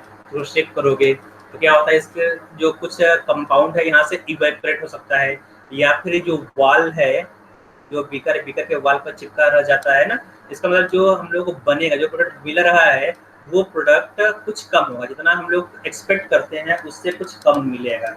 इतना तो क्लियर है ना कि जो हम लोग प्रोडक्ट बनता है वो प्रोडक्ट थोड़ा सा कम रहेगा, ठीक है। तो कितना कम हो रहा है बेटा यहाँ पर, जो हम लोग प्रोडक्ट बनेगा एक्चुअली एक्सपेरिमेंट करने के बाद, तो एक्सपेरिमेंटल जो प्रोडक्ट होगा बेटा वो कम होगा, वो लेस होगा, ठीक है। और जो हम लोग का थ्योरी से जो कैलकुलेशन करते हैं बेटा, थ्योरेटिकल यील्ड जो होगा वो ज़्यादा होगा, ठीक है। और अगर हम लोगों को परसेंट यील्ड, जो प्रोडक्ट बन रहा है बेटा कितना इसका यील्ड है, कितना परसेंट इसका रिकवरी रेट है, उसी को बोलते हैं परसेंट यील्ड। तो जो परसेंट यील्ड होता है that is experimental yield divide by theoretical, जो बड़ा वाला है जो ज़्यादा है वो डिनोमिनेटर में रहेगा, ठीक है, divide by theoretical yield multiplied by 100 कर दोगे तो क्या आ जाएगा तुम्हारा परसेंट यील्ड, ठीक है। तो अब यहाँ देखो जो एक्सपेरिमेंटल यील्ड है, एक्सपेरिमेंट करने के बाद कितना मिला, ये तो हम लोग नहीं कैलकुलेट कर पाएंगे कभी भी, है ना। ये एक्सपेरिमेंट करने के बाद कितना आएगा ये तुम्हें दिया रहेगा क्वेश्चन में। देखो यहाँ क्वेश्चन दिया गया है 3.56 gram of N2F4 is obtained. इसका मतलब जो 3.56 ग्राम N2F4 है ये तुम्हारा क्या है, ये तुम्हारा एक्सपेरिमेंटल यील्ड है, ठीक है, एक्सपेरिमेंटल मास है ये, ठीक है, एक्सपेरिमेंट करने पर इतना मिला। और अब तुम्हें क्या दिया गया है, यहाँ पर दिया गया ammonia 2 gram ammonia and 8 gram F2, ठीक है। तो अब ये तुम्हें थ्योरेटिकली दिया गया है। अब 2 ग्राम अमोनिया 5 ग्राम F2 को मिक्स करके कितने ग्राम N2F4 बनाओगे, तो ये थ्योरीज तुम्हें निकालना पड़ेगा, ठीक है। कितने ग्राम N2F4 लिमिटिंग रिएजेंट से मिल रहा है, ठीक है, जो लिमिटिंग रिएजेंट का कॉन्सेप्ट उसको यूज करके कितने ग्राम N2F4 मिला है तुम यहाँ निकालोगे, ठीक है। तो ये तुम्हारा हो जाएगा थ्योरेटिकल यील्ड, ठीक बेटा। तो थ्योरेटिकल यील्ड को तुम डिनोमिनेटर रखोगे और एक्सपेरिमेंटल यील्ड को तुम न्यूमरेटर रखोगे, 100 से मल्टीप्लाई करोगे, आ जाएगा परसेंट यील्ड। तो जो क्वेश्चन बेटा ये वाला जो सेकंड पार्ट इसका मतलब ये एक्सपेरिमेंटल यील्ड तुम्हें तो दिया गया है, theoretical yield limiting reagent concept से निकालोगे, तो लिमिटिंग रेंज कौन सा बता दिया गया बेटा, उसको यूज करके तुम यहाँ निकालोगे और क्वेश्चन को सॉल्व करके नेक्स्ट क्लास में निकालो। बेटा क्वेश्चन नोट कर लो, इसका स्क्रीनशॉट ले लो, नेक्स्ट क्लास में इसको हम लोग देखेंगे, ठीक है। क्वेश्चन तुम लोग नोट कर लो बेटा। सर स्क्रीनशॉट ले लिया, कर लिया। हाँ तो नेक्स्ट क्लास में सर मिलेंगे। 3.56 ग्राम N2F4 है। हाँ तो ये जो 3.56 ग्राम है ये थ्योरेटिकल सॉरी एक्सपेरिमेंटल यील्ड है, ठीक है। जो तुम्हारा परसेंटेज यील्ड है यहाँ लिखा हुआ एक्चुअल यील्ड। एक्चुअल यील्ड कितना होगा? एक्चुअल यील्ड मतलब एक्सपेरिमेंटल यील्ड एक्सपेरिमेंट करने में जो मिला 3.56 ग्राम क्या है तुम्हारा एक्चुअल यील्ड, ठीक है। जो फॉर्मूला दिया गया यहाँ पर एक्चुअल यील्ड का, एक्चुअल यील्ड है। और थ्योरेटिकल यील्ड मतलब लिमिटिंग रीजन का यूज करके जो यील्ड निकालोगे, जो मास निकालोगे, ठीक है, ग्राम में। बेटा ऊपर नीचे दोनों साइड ग्राम आना चाहिए, ग्राम ग्राम, ठीक है। तो जो थ्योरेटिकल यील्ड है उसको भी ग्राम में निकालोगे, डिनोमिनेटर बनाएगा, मल्टीप्लाई करके करोगे परसेंटेज यील्ड। ओके बेटा, good night. Good night sir. Sir. Good night.